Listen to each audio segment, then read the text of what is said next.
Bryce Hollander looked at the woman sitting across from him, the woman who had built the entire data infrastructure he was now theoretically in charge of, and said, "I'm going to need you to document everything you do so we can make the role more scalable."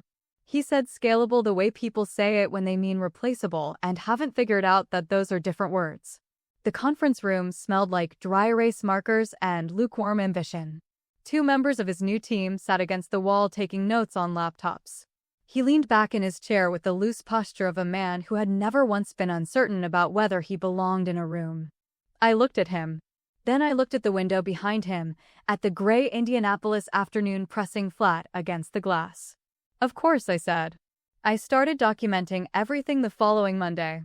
That was my first mistake in his assessment. It was not a mistake.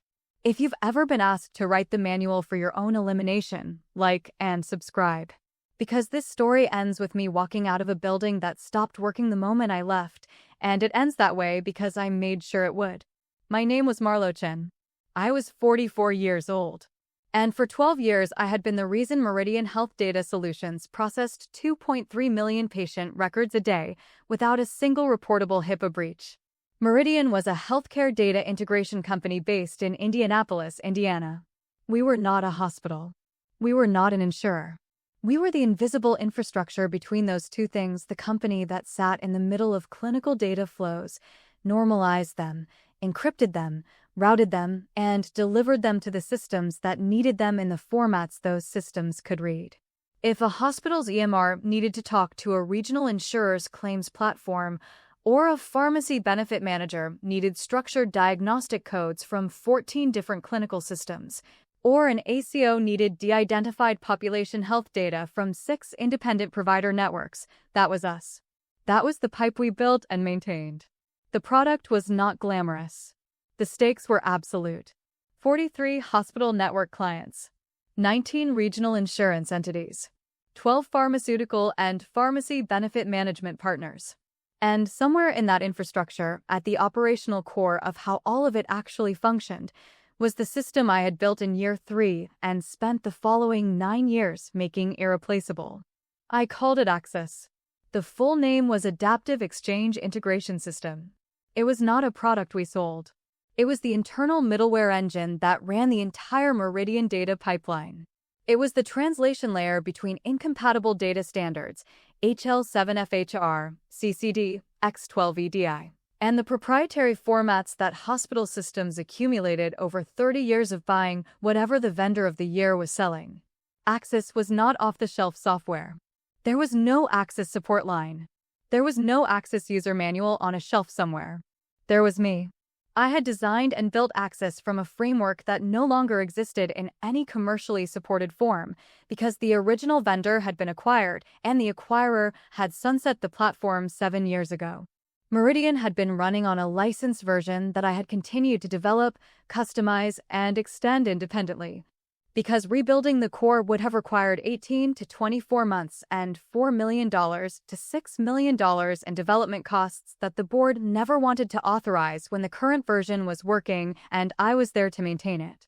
I held the only complete technical documentation for Access's current architecture. I held the encryption key management protocol.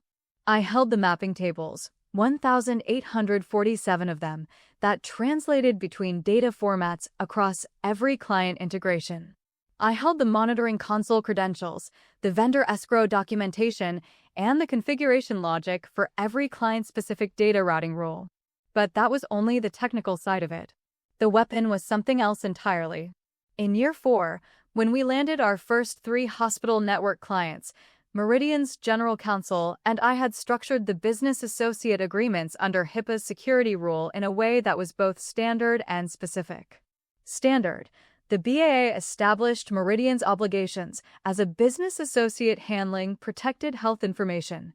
Specific: at the recommendation of our first major client, St. Augustine Health Network, whose privacy officer was meticulous and cautious in the way of people who had lived through a breach at a previous employer.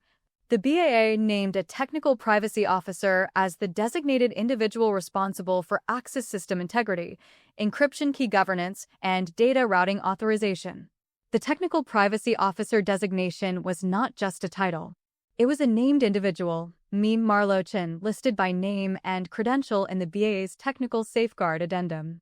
The addendum said that any change to the technical privacy officer required 60-day advance written notice to the covered entity client and an attestation from a qualified successor who met the same technical credential requirements.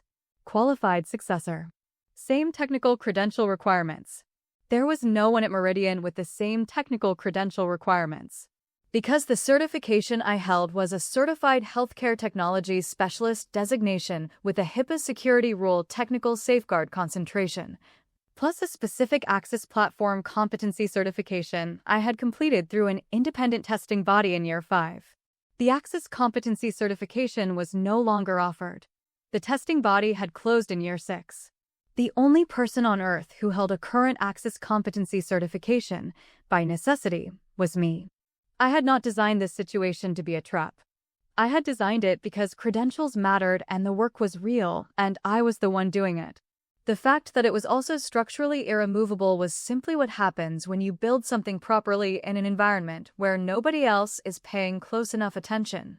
By Year 12, the BAA structure existed across all 43 hospital network clients.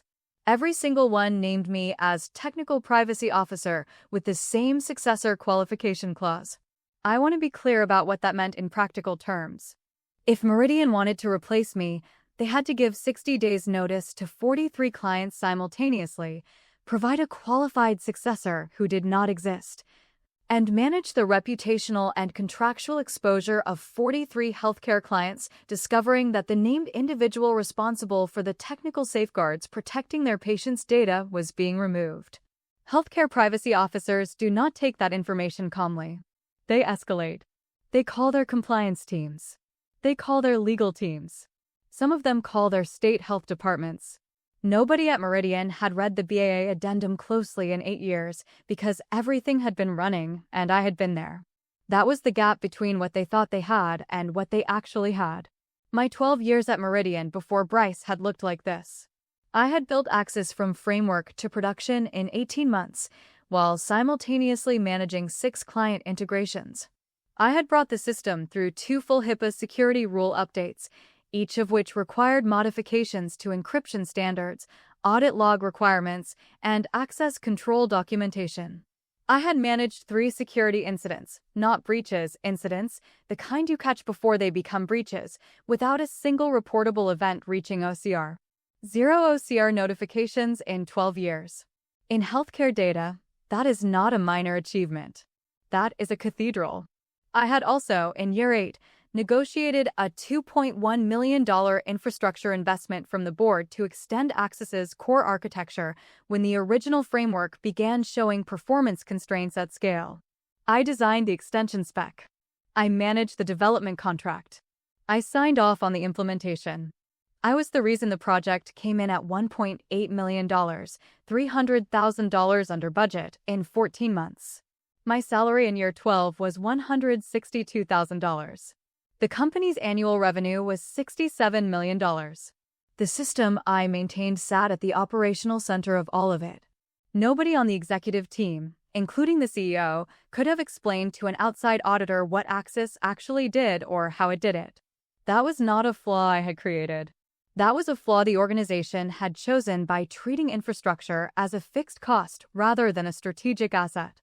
The culture before Bryce was not perfect. Number 12-year institutional history is perfect. But it was honest in the technical sense of the word. Our CTO, a quiet, careful man named Alan Lesh, had been at Meridian for 9 years. He understood, at a conceptual level, what Access was. He did not understand the code. He did not understand the mapping tables. But he understood that it worked because I made it work, and he treated that understanding with appropriate respect. Alan had never once asked me to make my role more scalable. He had, in Year 10, written a board memo recommending a 22% salary increase for the system's integration architecture function, citing Access's contribution to client retention and regulatory compliance. The board approved $12,000 of the recommended $35,600. Alan had apologized personally, in person, with genuine discomfort. That was the culture before Bryce. Underpaid, under-resourced, but at least honest about what it owed. Then Alan left. He took a CTO role at a larger healthcare data company in Boston, which he had earned, and which I was glad for him to have. The board posted the CTO role. They interviewed 4 external candidates over 3 months. Then they hired Bryce Hollander. Bryce was 33. He was the son-in-law of Dr. Renata Voss, who sat on Meridian's board of directors and chaired the technology governance committee. That was the complete professional genealogy of how Bryce came to be CTO of a $67 million healthcare data company without having spent a single day working in healthcare data. He had spent 8 years in B2B SaaS. 2 of those years in a VP of engineering role at a project management software company that had been acquired. He was competent in that context. Clean code reviews, sprint velocity, developer tooling, cloud migration strategy. None of those skills were wrong. They were just irrelevant to what we did. He was medium height, wore slim-fit button-downs in the kind of muted colors that suggest a consultant rather than an engineer, and held himself with the forward lean posture of a man who had been told his whole life that conviction was the same thing as correctness. He had good energy. That was genuine. He walked into rooms like he intended to fix something. The problem was that he arrived at Meridian not knowing what needed fixing, and he filled that gap by identifying things that looked inefficient to someone who had never seen the system from the inside. I was one of those things. His first week, he sat in on the daily Axis monitoring review, which I ran at 8:30 a.m. with my 2 integration analysts, Rosa Kimura and Derek Tapp. It was a 20-minute standing session where we reviewed overnight alert logs, flagged any routing anomalies, confirmed client delivery reports, and checked the mapping validation queue. Bryce sat in a chair against the wall with his laptop open. After 8 minutes, he said, "Is this a recurring thing?" "Like, you do this every day." "Every day," I said. "Could this be automated?" Rosa looked at her screen. Derek looked at his screen. I said, "Parts of it are automated. The parts that aren't automated require judgment about anomalies that automated rules can't categorize." He nodded with the expression of someone writing, "Automate this," in their notes. 3 weeks in, he held a technology strategy session with the full engineering team. He had a slide deck. The deck was well designed. It covered cloud-native architecture, microservices migration, API-first development, and something he called intelligent data orchestration. The slide about intelligent data orchestration had the word Axis on it in a gray box with an arrow pointing to the words legacy dependency. He had spent 3 weeks at the company. The system I had spent 9 years building, the system that processed 2.3 million patient records a day without incident, was described in his slide deck as a legacy dependency within 21 days of his arrival. He said, "Axis has served us well, but it's a single point of failure, and it's built on an unsupported framework." That last part was technically accurate. The first part, single point of failure, was not an assessment of the system. It was an assessment of me. He said it with complete sincerity, in front of 14 people, without once asking the person who had built it whether the characterization was accurate or whether the proposed replacement strategy had any operational basis. I said nothing. I wrote 1 word in my notebook. Timetable. The inciting act happened on a Thursday morning in the kind of meeting that is scheduled as a one-on-one, but arrives with 3 people in the room when you get there. Bryce, Carla Reston from HR, and Ned Fowler, Meridian COO, who had always been slightly too careful to be fully trusted and not quite careful enough to be someone I respected. I sat down. The room smelled like the vanilla air freshener Carla kept in her office. The table was small. The chairs were the cheap adjustable kind. There was a printed document face down in front of Bryce's position. He turned it over. It was a job description. Senior Systems Integration Specialist. Not architect. Specialist. The pay band printed in the header, $88,000 to $112,000. He said, "Marlo, we're restructuring the systems integration function as part of the broader modernization roadmap. Axis is going to be transitioned to a cloud-native platform over the next 18 months, and the role we need going forward is a specialist who can support the migration and then operate within the new environment." I looked at the document. I looked at the pay band. I looked at Bryce. He said, "We'd love to have you as part of the migration. Your knowledge of the current system is obviously invaluable," Carla supplied. "Really critical to making this successful," Bryce finished. Ned was looking at the table. I said, "And the architecture role." "The current role." Bryce said, "We're eliminating that title. The new structure doesn't have a director-level systems position. That work will sit within the engineering team going forward." The engineering team he was building, with people he had hired, at a salary 45% lower than what I was currently making. I looked at the document again for exactly 4 seconds. Then I said, "I'll need a few days to review this with my attorney." He blinked. There's not really a legal component here. It's just a..." "I understand," I said. "I'd like a few days." I picked up the document, folded it once, and put it in my bag. Then I walked out.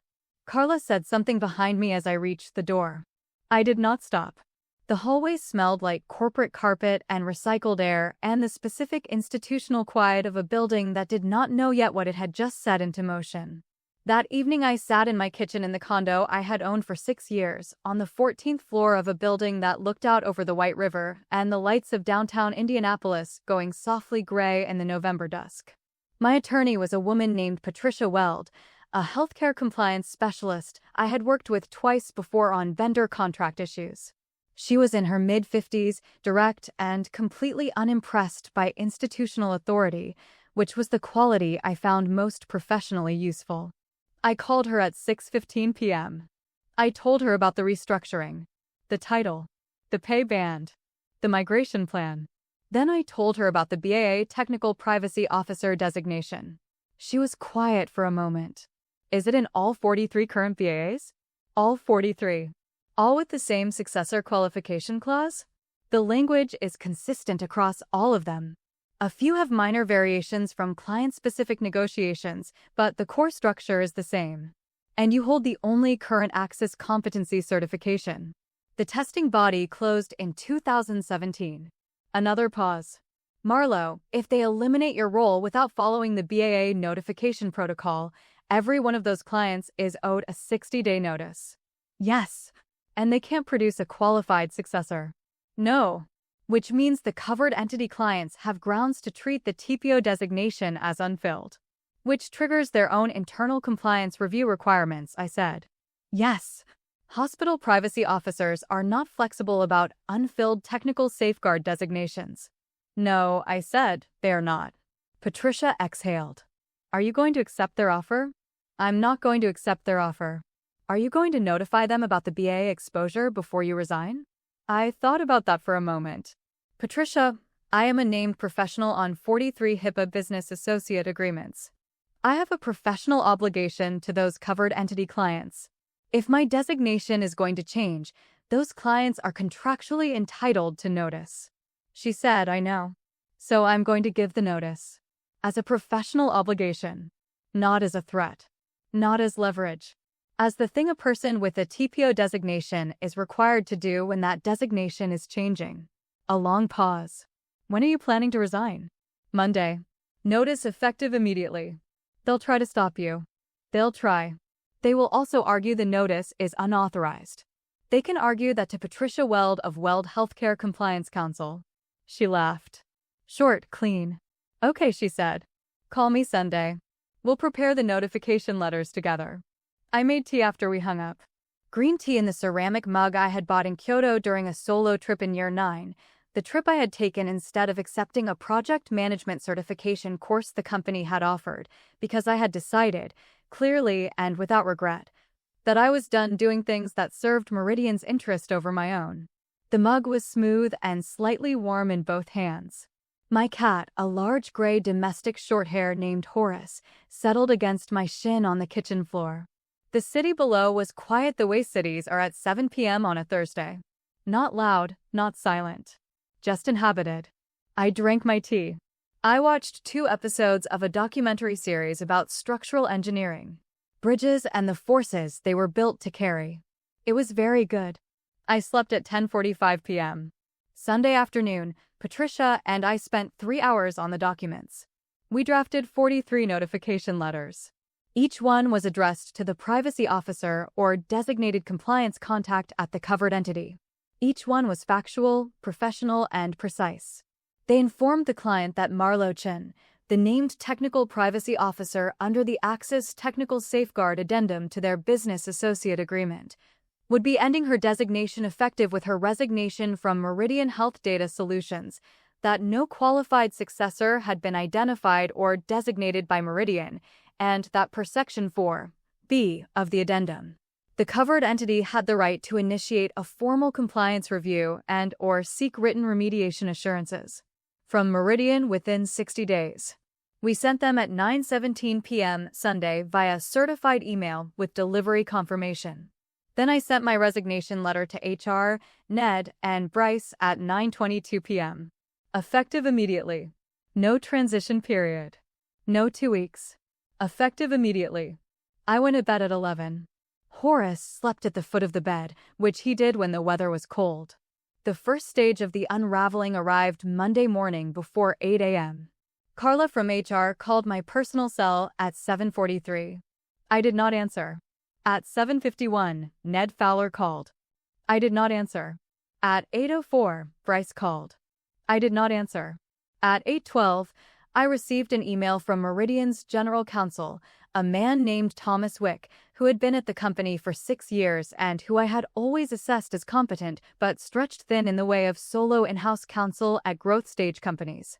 The email was professionally written and had the undertone of a person who had arrived at the office, read 43 delivery confirmations in the inbox, and was trying very hard not to sound like what he actually sounded like, which was panicked. He wrote, "Marlo, we have concerns about the notifications sent to covered entity clients last evening. These appear to have been sent without authorization from Meridian leadership. Please contact me at your earliest convenience to discuss." I forwarded the email to Patricia. She replied, "Handled. Do not respond directly." At 9:05 a.m., the first client response arrived. St. Augustine Health Network's privacy officer, a woman named Christine Falls, who had been my primary contact for 8 years and who I knew to be meticulous, thorough, and entirely uninterested in reassurances that were not supported by documentation, sent an email to Meridian's general counsel, CC'd to the address on file for the Access Technical Safeguard Addendum, which was mine.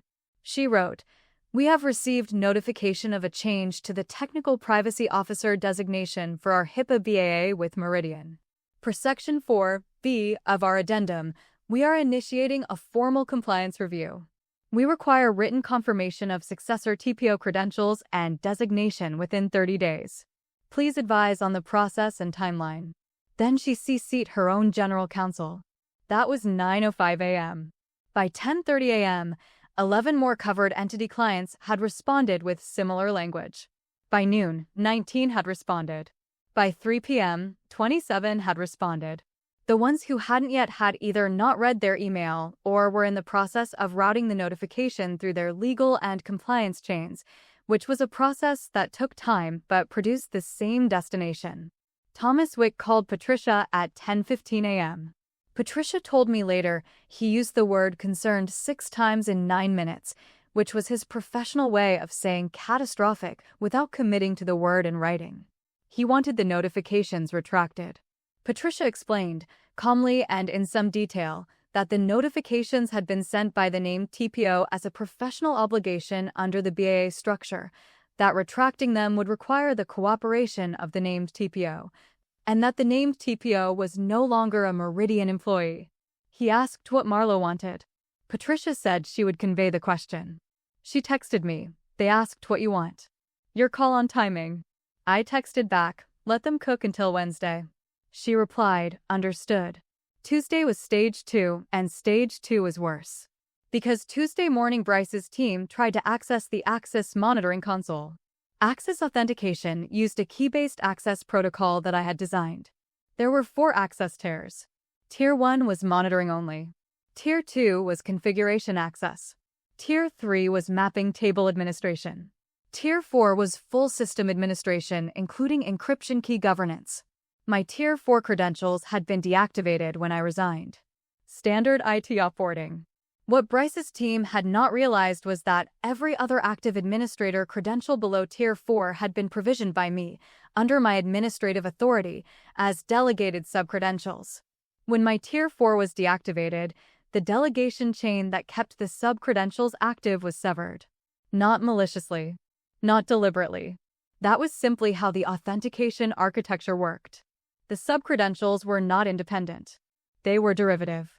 I had documented this in the Access Architecture Guide in Year 7, in a section titled Credential Dependency Structure, which I had submitted to Alan Lesh, and which Alan had filed with the appropriate appreciation of someone who trusted me to understand the system better than he did. Nobody had looked at that section since Alan left. Rosa Kimura tried to log into the monitoring console at 8:31 a.m. Tuesday. Access denied. She tried her secondary credential. Access denied. Derek Tapp tried his. Access denied. Bryce tried the admin credential he had been assigned when he onboarded as CTO. That was a Tier 1 read-only credential. It worked. He could see the monitoring dashboard. He could not touch anything. He could not run the mapping validation queue. He could not clear the 14 alerts that had accumulated overnight. He could not confirm the morning client delivery reports, which 43 covered entity clients expected to receive by 10 a.m. By 10:15 a.m., 6 clients had called the Meridian operations line asking about their delivery confirmations. By 11 a.m., 11 had called. By noon, St. Augustine's operations team had flagged a missing data batch to Christine Fall's compliance team, who had already been in a heightened state since the TPO notification. Christine Falls emailed Thomas Wick at 12:14 p.m. We have not received our morning delivery confirmation and 3 scheduled data batches are showing as pending in our receive queue. Given the TPO notification received last night, we need immediate written assurance of system continuity. If we do not receive confirmation by 4 p.m. today, we will need to evaluate our contractual options under Section 7 of our BAA. Section 7 was the data continuity clause, the one that allowed them to suspend the BAA and seek alternative arrangements if Meridian could not demonstrate operational continuity of the covered data systems. Thomas forwarded it to Ned with one word. Call me. Ned called Bryce.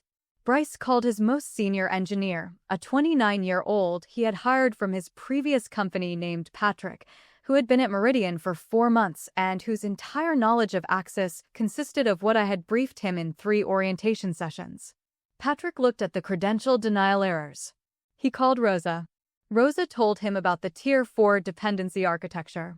He asked if the architecture documentation existed. Rosa said yes. He asked where it was. Rosa said it was in the Access documentation repository. He tried to access the Access documentation repository. He needed a Tier 3 credential to access the documentation repository. His credential was Tier 1. Patrick went to Bryce's office and said, I can't get into the documentation. Bryce said, the what? Patrick said, the architecture documentation. The system documentation. I don't have access to it. Bryce said, can't you just, is there a backup? Patrick looked at him the way engineers look at executives when the executive has asked a question that has no useful answer. The documentation is the backup, Patrick said. That's the only record of how the system is configured. By 2 p.m., Bryce had called Thomas, who called Patricia, who called me. They need the credential restoration procedure, Patricia said. I know. Thomas is using the word urgent. I expect he is. What do you want to say? Tell him I'm available to discuss a consulting engagement at my standard rate. Patricia paused for exactly 2 seconds. Which is $385 an hour. Minimum 40 hours billed up front. She said, that's $15,400 to start the conversation. It is. Okay, she said. I'll convey it. Thomas's reply came in 27 minutes. He called it disproportionate. Patricia replied that the market rate for HIPAA-compliant healthcare data systems administration with a current Access competency certification was whatever the market said it was. And at this particular moment, the market consisted of one available professional. He called back. He asked if there was any flexibility. Patricia said she would ask. I told her, no. But I'll add an option. Full consulting engagement, structured terms, or we can discuss a permanent reinstatement on my terms. His choice. She related. By Tuesday at 6 p.m., Ned Fowler had called Dr. Renata Voss at home. I know this because Ned called me directly 40 minutes later, bypassing Patricia, which was not correct but was also not surprising. He said, Marlo. It's Ned. I said, hi Ned. You should be talking to Patricia. He said, I know, I just look. This has gotten out of hand. It's a compliance situation, I said. Nothing has gotten out of hand. We have 43 clients in active compliance review, we have 14 system alerts we can't clear, and we have St. Augustine threatening to invoke their continuity clause. I know. We need you back. He said it with the specific weight of a man who had not said please enough times in his career and was now paying an installment on that debt. I said, talk to Patricia. Then I put the phone down. Wednesday started before I was fully awake. Patricia called at 7:02 a.m. They're ready to meet, she said. Renata Voss herself wants to be in the room. Good, I said. Today? This afternoon. My terms or nothing. The $15,400 consulting up front? That was the rate for helping them access their own system. The conversation we're having now is different. I told her what I wanted for the real conversation. Wednesday afternoon. Conference room on neutral ground, which we agreed would be Patricia's office. Bryce was there. Ned was there. Thomas Wick was there. Dr. Renata Voss, 67 years old, silver-haired, with the measured stillness of a board member who had sat in difficult rooms before, was there. I was there with Patricia. The room smelled like coffee and something lemon clean. The afternoon light was direct and cold through the floor-length windows. Renata spoke first. She said, Ms. Chen. Thank you for coming. I said, of course. She said, I think we all agree that the situation has escalated beyond what anyone intended. I looked at her. I did not disagree. I also did not agree. She said, we'd like to find a resolution that works for everyone. Bryce was sitting at the far end of the table. He had a quality I had not seen on him before, which was stillness. The kind of stillness that comes not from composure, but from not knowing what to say. He said, Marlo, I want to be clear that the role restructuring was never about your performance. It was about the... I know what it was about, I said. He stopped. Ned said, what would it take to stabilize the situation with the covered entity clients and restore full access functionality? Thomas had a notepad. He was writing. I said, 2 tracks. I'll tell you both. Track 1. I return as Vice President of Systems Integration and Compliance, reporting directly to the CEO, not to Bryce. My scope is access ownership, HIPAA technical safeguard governance, and BAA compliance across all covered entity relationships. My compensation is $285,000 base, a $60,000 signing acknowledgement for the re-engagement, and a 0.8% equity grant. Full team authority over Rosa and Derek with the right to rebuild the integration architecture function on my terms. Bryce would remain CTO but would not have authority over access, over the integration function, or over any BAA-governed systems. His cloud modernization roadmap could proceed in non-PHI environments. Track 2, I provide a $385 per hour consulting engagement for system stabilization only. No return. Full billing begins immediately, minimum 120 hours. That stabilizes the clients and restores credential access. Then Meridian finds a permanent solution on its own. Thomas asked which track I preferred. I said, track 1 is better for Meridian. Renata looked at Bryce. Bryce looked at the table. Then he said, you'd be reporting around me in my own function. I said, you'd be building the cloud roadmap without being responsible for the system that currently processes 2.3 million patient records a day. That's a smaller scope and fewer regulatory obligations. Most people in your situation would find that a relief. He had no response to that sentence, because it was completely accurate. He was 33 years old, had been CTO for 5 months, and had just learned that the infrastructure he was supposed to be responsible for was technically beyond him and legally outside his ability to manage without me. That was not a comfortable realization, but it was the true one. Renata said, give us 1 moment. She and Ned stepped out. Thomas was still writing. Bryce looked at me once, then away. Patricia and I sat. The room was quiet for 3 minutes and 40 seconds. Then Renata came back. She said, "Track 1. The permanent damage could not be fully undone." It could not be undone because 43 healthcare privacy officers had received a formal notification, and once a notification like that arrives, it is documented in the covered entity's compliance records regardless of what happens after. St. Augustine Health Network conducted a full HIPAA security rule review as a result of the notification. The review was their legal obligation. It lasted 6 weeks, during which Meridian's relationship with that client was in formal remediation status. When the review completed, St. Augustine renegotiated their BAA renewal. The price held, but they added a mandatory annual TPO verification requirement and a 90-day termination right with no penalty if Meridian could not demonstrate qualified TPO coverage at any future review. That clause would sit in the Meridian St. Augustine BAA for the duration of the relationship.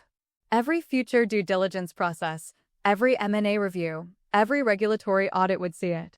7 other covered entity clients added similar provisions at their next renewal. The cost of restoring full system access using my consulting track 2 terms before my reinstatement was finalized, $46,200 in billed hours over 6 days, because Thomas wanted the client delivery confirmations restored before the Monday morning reporting cycle and was not in a position to argue about the billing rate. The consulting fees were paid separately from my reinstatement compensation, because they were separately owed. Legal and compliance costs Meridian incurred across the 2-week crisis, including external healthcare compliance counsel, client communication management, and BAA remediation advisory, $290,000. Bryce's cloud modernization initiative, the one that had described Axis as a legacy dependency, was placed on hold for 18 months while we rebuilt the integration function and completed the BAA remediation cycle. The savings he had projected from eliminating the senior systems integration architecture role, $55,000 annually. The cost of the 2 weeks he triggered by trying to eliminate it, $336,200, not including the BAA clause modifications that would cost Meridian negotiating leverage at every future renewal for the lifetime of those relationships. They had tried to save $55,000 by removing the person who held the technical safeguards on 43 HIPAA business associate agreements. They spent $336,200 in 2 weeks finding out why that was not a good calculation. And then they paid me $345,000 a year to come back and do the job they should have recognized they needed in the first place. The math on that was not subtle. My first 8 months as VP of Systems Integration and Compliance were the most productive of my career at Meridian. Not because the conditions were suddenly ideal. Because the authority matched the responsibility for the first time in 12 years. I rebuilt the Axis credential architecture from the ground up, properly this time, with independent subcredentials for every administrative tier so that the system was not dependent on any single person's employment status, including mine. That was the decision I was most proud of. Because the point was never to remain irreplaceable. The point was to build something that worked correctly and to be paid and respected proportionally to the value of the work. I hired 2 additional integration engineers, both of whom I identified through a healthcare data professional network I had been part of for 7 years. Both had HIPAA technical safeguard backgrounds. One, a woman named Una Park, was working toward the same certification I held, and I spent 4 months mentoring her preparation. She passed in March.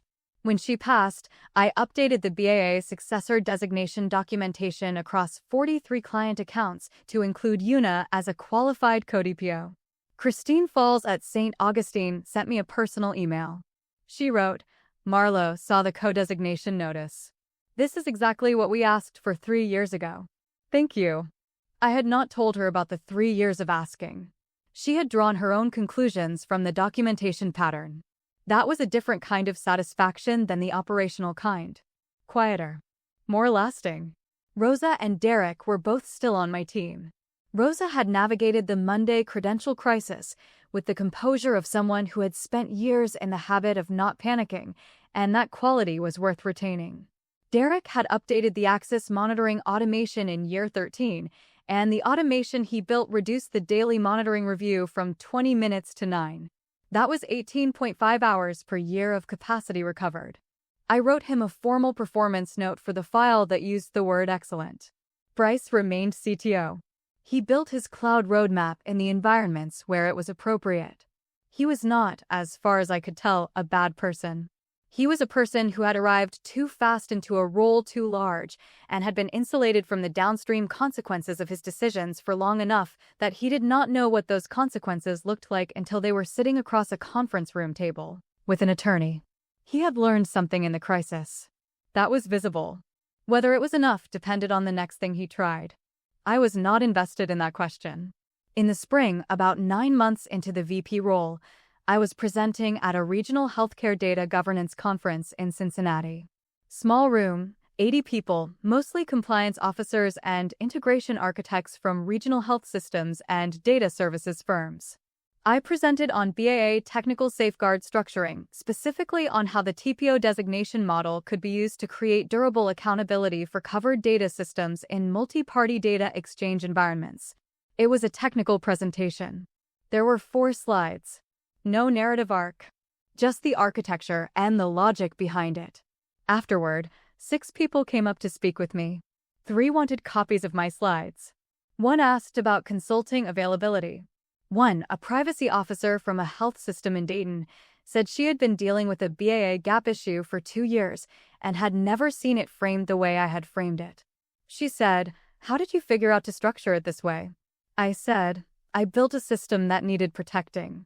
So I built in the protection." She nodded like that made complete sense. On the train back to Indianapolis that evening, I opened LinkedIn on my phone.